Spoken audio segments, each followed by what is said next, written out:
John, Anik, and Kenny Florian podcast. John, Anik, and Kenny Florian. I f***ing love him. I can't get enough of him. Let's hear that Boston next. Big jab there from Duffy, and Frank Mir is hurt now. Down goes Duffy, out cold. Frank Mir does it again. Rock'em sock'em robots here. Oh my goodness. Hyperbole. They're a couple of absolutely self-involved bull artists. Here are your hosts, John, Anik, and Kenny Florian.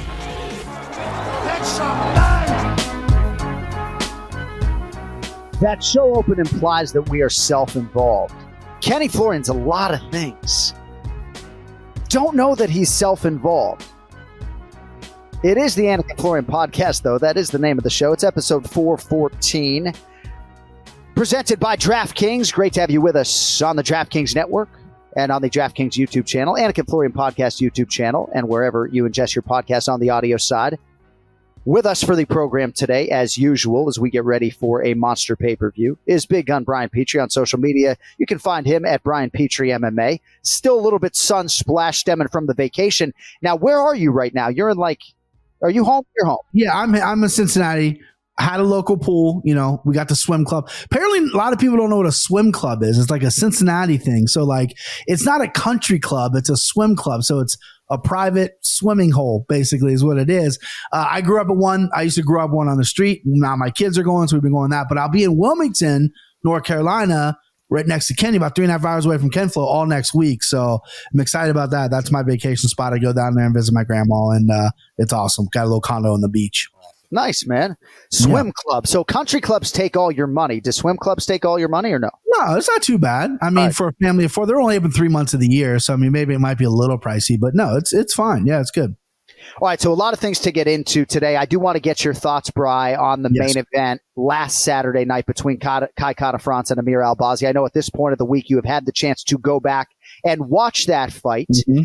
Now, as we have said repeatedly, and perhaps this is sort of a thesis statement about close fights. Mm-hmm. Just because a fight is close does not mean there is not a clear winner. Kenny and I felt like this was a clear win for Kai Kara-France. Mm-hmm. Most of the MMA masses agreed. Where did you fall on what was a competitive flyweight headliner last Saturday night at the Apex? Couldn't agree with you guys more. I picked Albazi in our pick on main event challenge, and then I had a little money on him as well. And I still thought Kai won. I mean, I literally can make an argument 4-1 Kai. I mean, one round was Albazi. That was the third round. Very close rounds, but I thought 4 and 5 were clear Kai rounds. The way he ended the fifth round with the aggression, he kept pointing the mat they were throwing. I thought he was landing the more effective shots. Albazi maybe was swinging a little harder, but nothing really landed. If you look at the stats, which I know the judges don't have the stats, it's overwhelming in Kai's favor.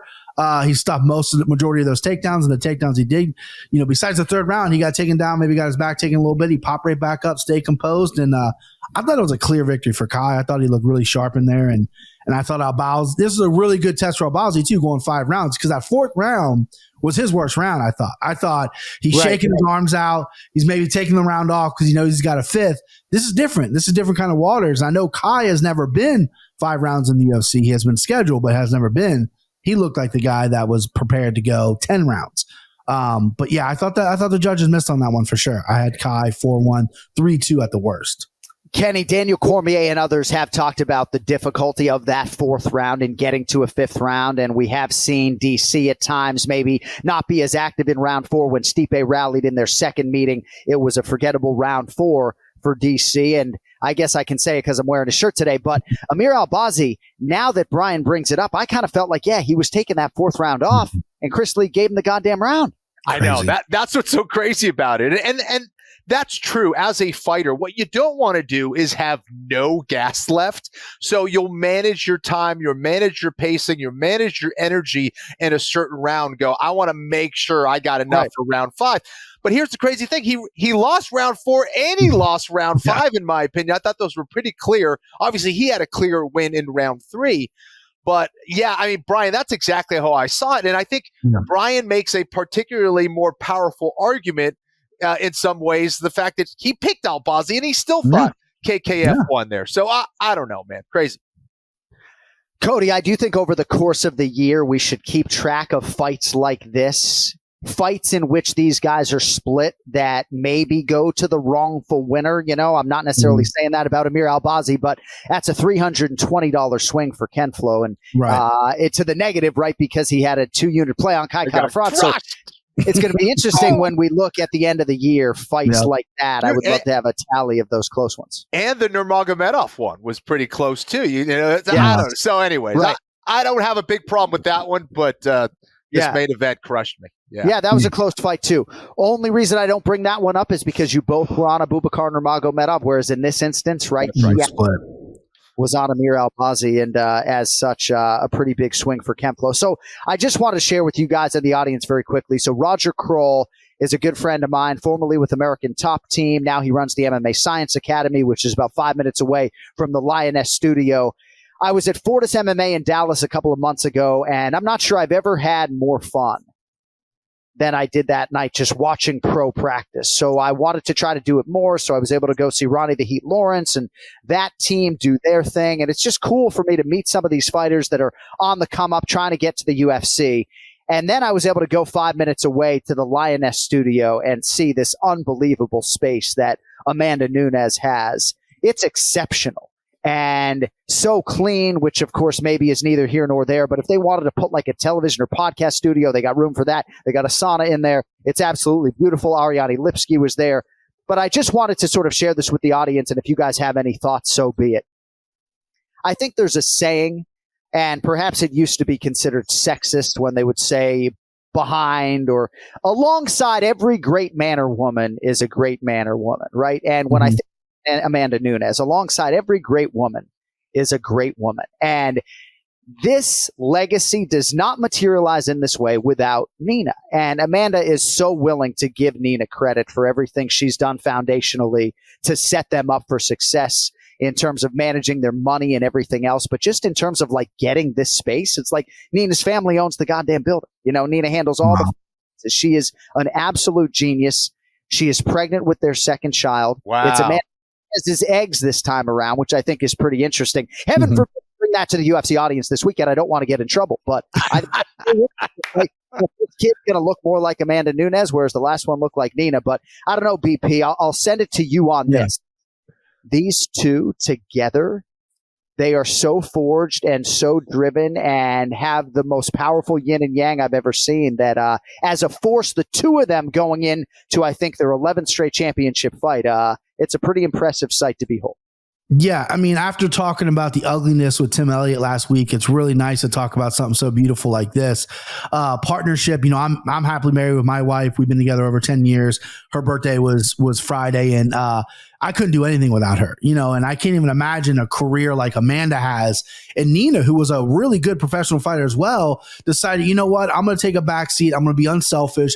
I'm going to run Amanda because Amanda's the champ and we're going to have kids. We're going to start a family, the unselfishness of that, the fact that she has her partner's back the way she does. And I love watching the corner cams when like a fighter wins or whatever, and just the excitement. I just rewatched Nina get excited over the Pena fight or whatever. It just gives me chills. I love that. I love that they're together. It's a beautiful thing, and seems like a bond that can't be broken. And I can't be happy. I'm happy they're having another baby as well. Seem like great parents. Yeah, and Kenny, the whole time Amanda just keeps saying Nina can still be champion. No. Right? Yeah. Just always trying to push up her partner. It's a beautiful thing. No, absolutely. Anytime I've seen them together, whether they didn't have a child, when they do have a child, they've just been amazing individuals, amazing people, amazing couple as well.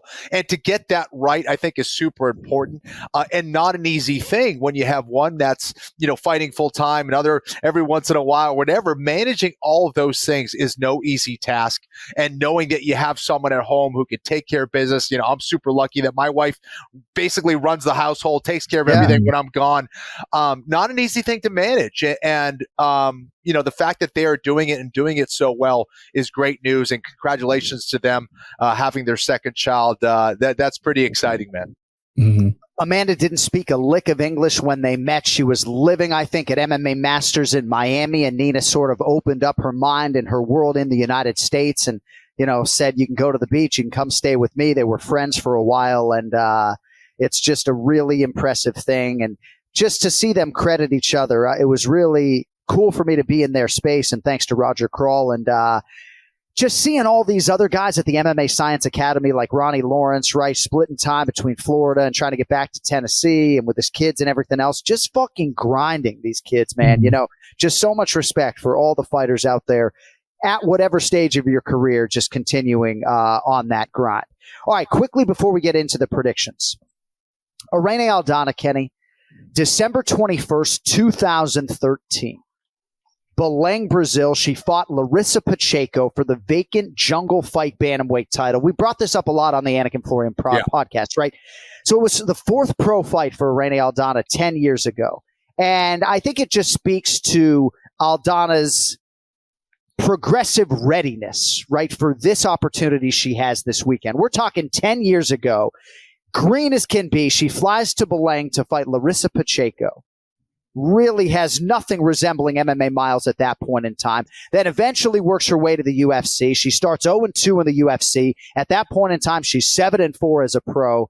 And look at Irene Aldana right now. Ray Longo picked her to win earlier this week. Your thoughts on the total package, Ken-Flo, Irene Aldana arriving at this monumental moment in her career? Yeah, to see her, you know, where she is now, she's accrued so much skill over the course of that career. And because of that, she's also way, way more confident and experienced. So I think that a lot of people are sleeping on her a bit. I do think the odds are starting to come around. I mean, typically you don't see Nunes this close. Typically she's a huge favorite no matter who she goes against. So we're seeing a lot of respect being thrown Irene Aldana's way, and for good reason. You look at her ground game, her striking, how she puts it all together, her confidence, her focus, her toughness, her durability during a fight. She's a beast, man. She really is. And I know the game plan now, BP, at least on the Nunes side. I know exactly what they're going to try to do, but we're going to keep that close to the vest. All right. We have got like 16 or 17 successive weeks right now with UFC live events. It's amazing to see this fan base when there's like a late May weekend off. Nobody knows what to do with themselves on a Saturday night. Not to worry over the next 4 months. And to that end, it all begins this weekend at UFC 289. Sure to pack a punch with a marquee matchup between the reigning champ Amanda Nunes and the latest challenger out of Mexico, Irene Aldana. Who leaves Van City with the bantamweight title? Well, you can place your bets right now on DraftKings Sportsbook, the official sports betting partner of UFC, and new customers can make a $5 bet on UFC 289 and score $200 in bonus bets instantly. So many solid matchups on which to bet. A lot of two-way action coming in on the co-main event. Charles Du Bronx Oliveira taking on Beneil Dariush. How about Nate the Train Landwehr as an underdog, ladies and gentlemen? DraftKings same-game parlays also available for UFC 289. That is when you combine multiple bets for a shot at an even bigger payout. So download the DraftKings Sportsbook app. Not now, but right now, use the code AFPOD. New customers can make a $5 UFC 289 bet and score $200 in bonus bets instantly. It is this Saturday on DraftKings Sportsbook with code AFPOD. Gambling problem? Call 1-800-GAMBLER. In Massachusetts, call 800-327-5050 or visit gamblinghelplinema.org. In New York, call 877-8-HOPE-NY or text HOPE-NY. In Kansas, 800-522-4700 on behalf of Boot Hill Casino and Resort. In West Virginia, gambling problem? Call 1-800-GAMBLER or visit 1-800-GAMBLER.net. All games regulated by the West Virginia Lottery. Please play responsibly in partnership with Hollywood Casino at Charlestown Races. In Connecticut, help is available for problem gambling. Call 888-789-7777 or visit ccpg.org. 21 plus in most eligible states, but age varies by jurisdiction. See DraftKings.com/sportsbook for details and state-specific responsible gambling resources. Bonus bets expire 7 days after issuance. Eligibility and deposit restrictions apply. Terms at sportsbook.draftkings.com/MMA terms. All right, you know what it is, folks. Pay-per-view week. Let us get to the main event challenge. It's the main event challenge. Anik. The time is most definitely now. Florian. I finished fights. I'm going to do everything possible to win. The main event challenge. The John Anik and Kenny Florian podcast. All right, so Kenny Florian owns 51% of Anik and Florian LLC, but after reading that DraftKings spot, Ken-Flo, I'm taking 1% back. You got it. I'm taking 1% back. Yeah, you got it. You got it. We can make that deal. Oh, my goodness gracious. I don't have a gambling problem. I have a gambling solution, right? Like my local guy in Florida, he doesn't want anything to do with me right now. I mean, you know, when the Boston Celtics lose to a rival like the Miami Heat, because I'm always betting against the Boston teams to try to pay for wins. Let's just say, guy owes me a lot of money right now. You're doing okay. You're doing all right. Doing all right. All right. So let us update the standings if we could. So Brian Petrie, you started your night last Saturday, at least as far as the main event challenge was concerned, 0-4. Yeah. So you're sitting there at 1 point, right? Yeah. 0-4. Yeah. Then you rally with a 5-unit hit on Alex Caceres. You squeak out the win on Amir Albazi. It ends up being a plus 200 week for you. But I got to ask you, yeah, you're 0-4 going into that third round, Alex Caceres, Daniel Pineda. Yeah. You got a 5-unit ticker on Alex Caceres. How was your ticker when all of that was going down? Was standing up, 5 in the face. Standing up, sweating. The kid wouldn't stay in bed. I'm like, give me a sec. Just play with that. Like, because it's like he had him out. He hurt him to the body every time. And then it's like, okay, and then all of a sudden Pineda will get a second, a third win. And the Caceres looked tired. I'm like, oh my God, this is the worst. Because I knew I started bad. Like, right. It was just a bad night from the beginning. And I needed that. And then the MMA guys graced me with some fluke decision in the main event because Kenny had extra units on Kai. So I'm glad I'm in the plus. I wanted to be a little more in the plus. Had a rough go, but yeah, we're glad we hit. I had a good read on Caceres. I thought that's kind of how the fight would go. But yeah, I was nervous. And no shame in cashing that Amir Albazi ticket. And to anybody else out there who bet on Amir Albazi, cash your ticket, right? Yeah. It's a close fight. Cash your fucking ticket. It was close. All right, Team Florian drops a couple units on Kai Kara France. Ken-Flo didn't think the fight was all that close. That was part of a 2-3 week. So minus 220 total on the week. Florian now minus 215 on the year. And Brian Petrie is minus $2,730. So still a significant lead for Team Florian. As we come up on UFC 289, Nunes versus Aldana, Rogers Arena, Vancouver, British Columbia, Canada, this Saturday, June 10th. And we begin, folks, with a featured prelim in the middleweight division. Nassourdine Imavov, minus 135. Taking on Brian Petrie's guy, the action man, Chris Curtis, who is plus 115. Your guy Curtis coming in here off a competitive loss against Kelvin Gastelum not all that long ago, April 8th at UFC 287. Your thoughts on your guy in this spot here, BP? Man, this is a tough one, right? Because, you know, I love Chris. Spoiler alert, I'm picking Chris. But when I break this down, it's tough because Imavov is a guy who's 6'3", he's long, and he moves well. That has given Chris problems in the past. Imanov's a karate style, kicks a lot, moves really well. Chris is more flat-footed, march forward boxing, always starts very slow. I know it's getting hammered in Chris's head. You got to start fast. Strickland has a win over Imanov. I know they're very close. Strickland's obviously in his ear. He'll be in his corner. That was a 5-round fight. This was a 3-round fight. The big thing about Imanov, too, was he used to fall off a cliff. Cardio seems to be shored up a little bit as opposed to what it was in the Phil Hawes fight.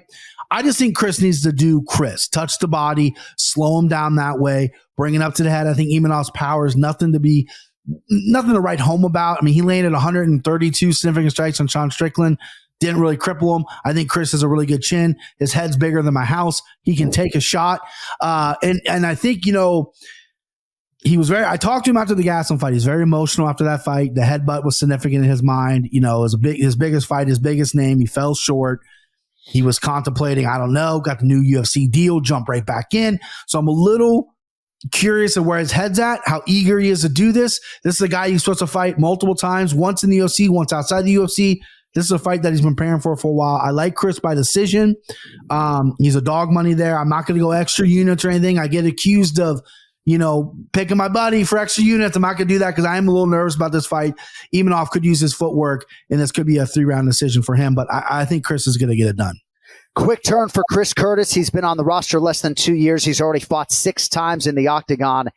Connective tissue is Kelvin Gastelum, whom Imavov twice was scheduled to fight prior, once in a main event. That was back in January. Instead, Ken-Flo, you may recall, Nassourdine Imavov faced Sean Strickland. It was Imavov's light heavyweight debut. He does go the full 25 minutes, but he was on the wrong end of a decision. Now back to 185 pounds, where Imavov is number 12 in the world and favored to beat Chris Curtis this weekend. Ken-Flo, your thoughts? Yeah, I think his reach and his long-range weapons are going to be the tools of choice in this fight here against Chris Curtis, who may not have, the big reach or anything like that. But if he does get on the inside, he can definitely hurt you. Now, what Imavov can rely on from there is that tie clinch. He has an excellent plum. He's got excellent knees from there.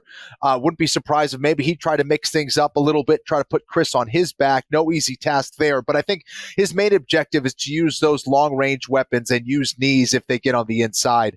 I think that's his best bet. I think he can pull it off here. I think where Chris might struggle is with his footwork and his ability to get on the inside consistently to land those big shots. I think his best shot is a little bit late in the fight. We've seen Imavov get a little bit tired late in fight sometimes, doesn't maybe pace himself like he should. So I think Chris Curtis can win this fight, no question about it, but I like Imavov here. I just think he's got the right tools for the job here.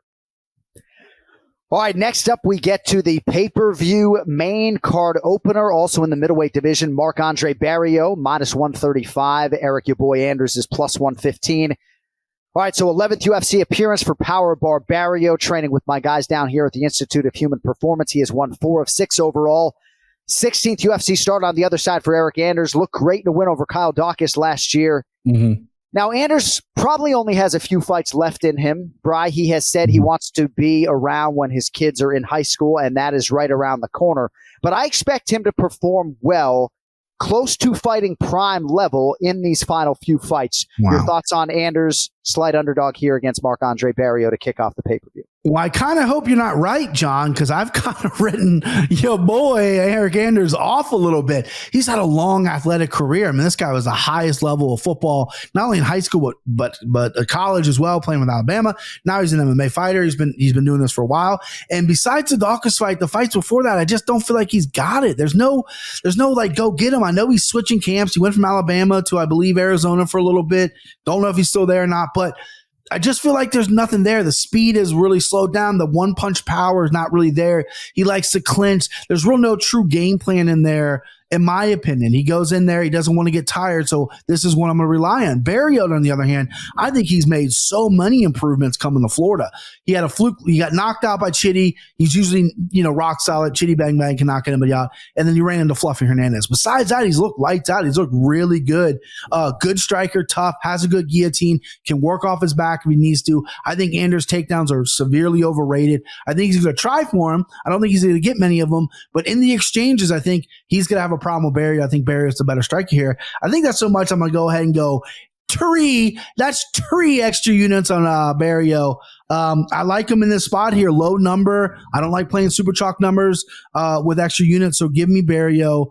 Probably decision win because your boy is pretty tough, but give me Barriault. Yeah, let's go. Nicely done on that handicap, Brian, and you're absolutely right about Marc-Andre Barriault's improvements. Just for the record, you said you were going to add 3 units, but this is not a 4-unit play. This is a 3-unit job. Three total. I'm sorry. Right. Yeah, that's okay. So that is a $405 wager on Marc-Andre Barriault to yield $300. All right, Ken-Flo, your thoughts on Marc-Andre Barriault here, the Quebec native competing back on Canadian soil for the first time in a long time, taking on Eric Anders. Yeah, Brian, as always, did a great job breaking that fight down, and I agree with really all of it here. I think for Anders, I don't know. I would like to see some kind of a change in his approach or in his skill set, and I haven't really seen it. I know he's capable of doing it, but I haven't really seen those adjustments over the course of his career. I've seen, him kind of look the same and skill-wise, which I think is why you see kind of these inconsistent results. And against Marc-Andre Barriault, MAB, I think you got to do something a little bit different. He's at least going to have to be aggressive, maybe pursue that takedown. Is he good enough to get that takedown and keep top position consistently without making mistakes? I'm not so sure. I think Eric Anders really has to fight a pretty perfect fight here. Again, he's capable, but I like MAB's chances a little bit more. I think he's more dangerous. I think he's a little bit more athletic at this stage of both of their careers. So, give me MAB. All right, both guys pretty convicted on Marc-Andre Barriault. All right, next up in the featherweight division, Danny Ige, minus 245. Ken-Flo's going to lead us off on this one, by the way, taking on Nate the Train Landwehr, plus 205. So Ige putting his number 13 ranking on the line here against the as yet unranked Nate the Train. Landwehr on an absolute tear. 3 straight wins, as many bonuses along the way. Dan Ige, the bigger name as far as the Octagon history is concerned. Twice he's headlined for the UFC, and he snapped a 3-fight skid earlier this year. Did so with style points against Damon Jackson. Minus 245, though, the price on Dan Ige. Ken-Flo, your thoughts on him here? Nate Landwehr comes back plus 205. I don't want to jinx this, but there's no way this fight is going to be a bad fight. I mean, the way that both these guys move forward, pursue the finish, I think this should be fireworks for sure. Hick Diaz, Nate Landwehr, the man, dude. So exciting to watch. Very, very dangerous. I think he'll be a little bit bigger than Dan Ige, I believe. But Ige can crack, man. He's got that knockout power, and I think the way that Nate Landwehr likes to move forward, he's got to be very careful, especially with those short shots on the inside, be it a hook or an uppercut. That's where I see Dan Ige being very dangerous and potentially finishing the fight, or at the very least hurting Nate. Nate's got that durability, though. He has a great chin. He knows how to come back, fight strong, have that cardio late in the fight. But I don't know. I think if there's someone who can finish the fight, it's Dan Ige. I think he's going to be a little bit sharper on the ground. And if he does end up on his back, I think he's going to be capable of getting back to his feet. Nate can kind of just be content to be involved in a crazy fight. And if that's the case, I think that favors Dan Ige a little bit more just because of that knockout power. So I'm going with the favorite here again, Dan Ige against Nate. I like Dan. All right, chalk selection there. Dan Ige minus 245 for Kenny Florian. I have 2 predictions coming into the main event challenge today. One of them was that Brian Petrie would pick Nate Landwehr, and the other prediction is that Kenny Florian is going to pick Beneil Dariush. So, Brian Petrie, what do you have for us on Ige v. Landwehr? You are a smart guy, John. I love me some Nate Landwehr. I have him on my soundboard. I don't know if you boys are going to be able to hear this. Hey, Nate the Train, baby. I don't know if you guys heard that or not. That's Nate the Train. That's permanently fixed on my soundboard. I love this guy. Very, very tough fight for him, though. No joke. My capper brain, this is how I'm going to play this. I'm picking Nate for the dog points, of course. That's the competition. But for the listeners out there, Nate gets clipped early in the first round. Herbert Burns got him in the first round. Julian Rosa got him in the first round. He got shaken his last time in the first round as well. Dan Ige's got big power. You play Dan Ige round 1 KO, get that plus money. It might be small plus money because Vegas is sharp nowadays. Get it early. That's a great play. But I think after that first round, I think Nate's just going to wear on him. Evolov took Dan Ige down 6 times and just wore on him. And I know Nate the Train doesn't have the wrestling Evolov does. But he's got that pressure and that dog in him. His stand-up is getting better. He's confident. He's at MMA Masters. They're hyping him up. He's training with guys like Colby Covington. I like Landwehr here just to make it ugly. It's going to be a close fight, I think, regardless. I'm hoping the judges are going to be in my favor for this one because it's going to be a scrap. But Nate the Train, baby, give me all of Nate the Train energy. Nate Landwehr right now plus 205 on DraftKings Sportsbook. A lot of propositions, round props out there on DK Sportsbook as well right now. 3 fights to go. Featured bout of welterweight here, BP. And the opportunity of a career for Mike Malott minus 210 and Adam Fugit plus 180. Malott is Canadian. Fugit on the other side, 1-1 of the UFC's, won 5 of 6 overall, 34 years of age, out of Eugene, Oregon. And the only man on the other side to beat Mike Malott in MMA was Hakeem Dawodu back in 2014. Malott, 2-1 favorite here. Brian Petrie, which way you going? I like Mike Malott. You know, Canada needs a guy. They need a guy. They had GSP for all those years, and they're still trying to find their guy. And I think this is a really good showcase for Mike Malott, who's an exciting fighter. I know he comes from Team Alpha Male. He's a good wrestler, good submission, has big power. For the biggest problem in his career was inconsistency. He was hurt a lot, didn't fight a lot. Now he's starting to put them together. And I think this dude could be a lock on anybody's card. I like Malott here. I was going to go maybe extra units on him. I chose to do a Barriot instead, the other Canadian on the card. Adam Fugits, he's a good fighter, but he's been finished his last 2. I think Malott's better than the guys he fought. I think Malott has Fugit likes to wrestle, likes to grapple. I think Malott can stuff all that. And I think, I want to see Malott get out of the first round. Last 2 wins were in the first round. Right. Let's see what the cardio is. Let's see what he can push. Because I said, I love Canada, right? Canada has some of the best fans in the world. They need a guy. And Malott with the showcase, this could be the guy. Good looking kid as well. Give me Malott. I like him by finish as well. So give me Mike Malott there. I don't know that Brian's overstating it, Kenny, to suggest that Mike Malott could be the guy. He's had some gaps in competition when you look at the overall career body of work, but looks like he could be a real contender, top 15 guy at the very least. Your thoughts on Mike Malott trying to hold serve as a 2-1 favorite this weekend against Adam Fugit? Yeah, I think strong, athletic, well-rounded, exciting fighter to watch. I like him here as well. I just think he does things better than Fugit at this point of their career. So, I like Mike Malott. I like him so much, I want to put some extra units on him. Let's go with 3 units on Mike Malott. Ooh. There you go, Ken-Flo. Get back into it, I like babe. him, Malott. I like that. You like Mike Malott. So $630 wager on Mike Malott for Kenny Florian. Gorgeous. All right. Perfect. That brings us to the co-main event. I mean, this fight could hold up any fight card on its own. Mm-hmm. Beneil Dariush, minus 130. Charles Oliveira, plus 110. Those are the odds I sent you, boys. Beneil Dariush is now minus 140, but you guys can have him at minus 130 if you so choose.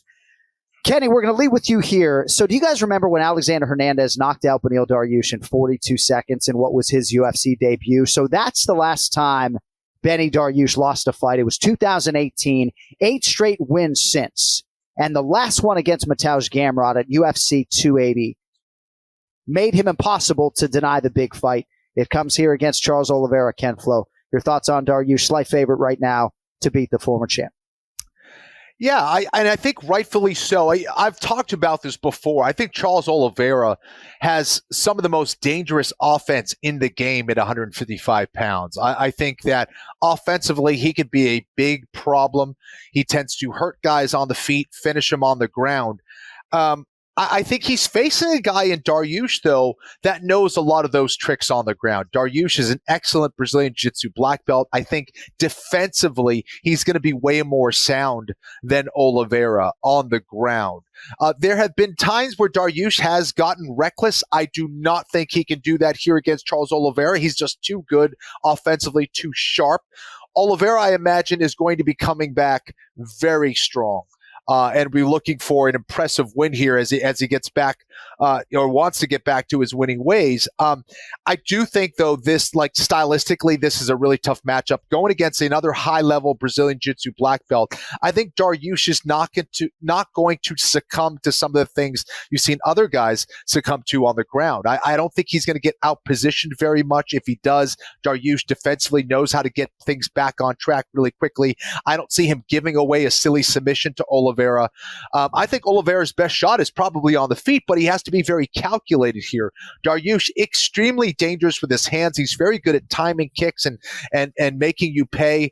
Loves to headhunt, and I think Oliveira's got to be very careful here. I think Dariush wins here. I think he wins by decision. Wouldn't be surprised to see him get the finish here. But Beneil has just really impressed me with his consistency, with his ability to manage his pacing a lot better over the course of fights. And I think if he comes in here healthy, I think he wins. And I think he might even make it look great in this win over Oliveira, proving himself yet again as one of the best 155-pounders in the world and maybe getting that next title shot. Masterfully done as usual, Ken-Flo. And health could be the buzzword on the Charles Oliveira side. Was forced out of this matchup last month due to an undisclosed injury. We'll see if we get more on that in the fighter meeting. But he's the former champion. He's the future Hall of Famer. And Brian Petrie, one of the biggest fights of 2023, is upon us this weekend. You go in Dariush or Charlie Olives. Such a tough fight. The only complaint about this fight is not 5 rounds. I would love these high-level, tighter eliminators in the co-main event to be 5 rounds, but I digress.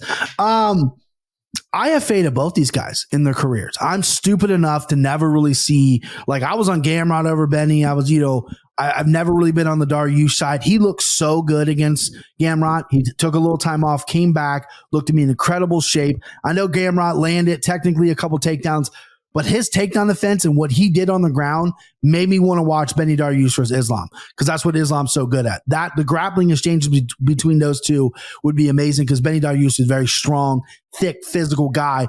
Great left hand, doesn't throw a ton of volume, but like Kenny said, he's super accurate. So if he lands that left hand on Oliveira is going to drop like he does in every fight. Benny's not going to be afraid to fall to the ground. He'll go to the ground and be like, let's go. Like, I don't care. I'm going to finish this fight. He is a pure finisher. And I love that about him. The only knock on him in my mind, I can't get over this, is he's been a little chinny, right? He's been wobbled before. He was this close to getting put out by Jakar Close in that amazing fight. Obviously, Hernandez got him early. And if Oliveira comes in correct, his straight punches, his boxing, what we saw against Justin Gaethje was really, really dangerous. That was scary. That was a guy that hits you, and it's like a lightning bolt putting you down. I mean, Gaethje even said, he's like, I didn't feel like I was getting hit. Yeah. Next thing I know, I'm on the ground. Like, he is that sharp. He did the same thing with Chandler. Incredibly tough fight to pick. I know Kenny was going to go Dariush. I'm glad that Charles Oliveira is the underdog here, because I think this is a very close fight. Could go either way. I'm going to go opposite. I'm going to go underdog with Oliveira. I think it'll be a decision win as well. I don't think, unless Oliveira catches him with something and knocks Benny out, I think it's going to be a decision. I don't think either guy's going to submit either guy. I can't wait for this fight. Super excited. Love listening to you guys break it down. And it's interesting that Gaethje quote has stuck with both of us in terms of Charles Oliveira's power, when Gaethje sort of paused and talked about how much Charles hurt him in that fight. All right. Main event for the undisputed UFC women's bantamweight title. Amanda Nunes minus 320. Irene Aldana is plus 265. We'll start with you, Petrie. So Nunes had 5 successful title defenses during her first bantamweight reign. This is her 12th straight title fight, dating all the way back to 2016. Now, Irene Aldana was the original opponent for this date, for this title defense. Amanda was a little bit off put when the promotion seemingly shifted to Juliana Pena. She pulled out due to a broken rib. In steps Irene Aldana. That made Nunes very happy. Of course, that made Aldana happy. And now we see what the long, big, outstanding boxer Irene Aldana can do with her first title shot in the UFC. We need to pick Brian Petrie, Amanda Nunes, or Irene Aldana for you.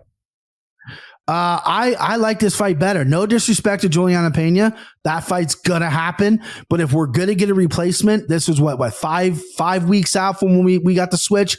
Irene Aldana deserves it. She is only getting better. She's snatching arms off her back, right? She's tall, she's lanky, she's powerful. That check left hook that she's knocked Caitlin Vera out with was a thing of beauty. I love everything about it. She's nasty in there. The only knock I have on her is sometimes I feel like she doesn't believe her own, like if she has a bad training camp, I think it might be like a mental thing. She gets in there and she underperforms some of her losses where she should have performed a lot better. Like she could have won, but there's something that got in her way. And I think she maybe be through that right now. I love Ray's prediction on Aldana. Ray earlier in the week gave a prediction on Aldana beating on Nunes. But Nunes to me just has more tools. I think Nunes isn't the fighter that's going to go out there and go, oh, okay, Aldana's a good boxer. I'm a good boxer. I'm not going to mix anything up. You saw what she did with Pena the second fight. Butchered her on the feet, butchered her on the ground. Nunes is very good on the ground, very good on top. The only thing with Nunes, though, is sometimes when things get really tough, and it's only happened twice, with Pena and with Kat Zagano many years ago, there's times where, maybe the confidence isn't there. I think that's all done. I think she's in such a happy place now, having a second kid, has her own training camp, running things, a legend, the GOAT female, all that confidence stuff, that's out the window. She's a badass, and she's going to come in here, and I think she can stand with Aldana, but I think she's going to mix everything up, put the pressure on her, and show off her ground game here. I like Amanda by submission. Probably third round. I think it's going to be a feeling out process. Aldana's going to be strong, but right when we fights gets going, I see Nunes just pulling out some kind of submission. Armbar's her specialty, maybe a choke.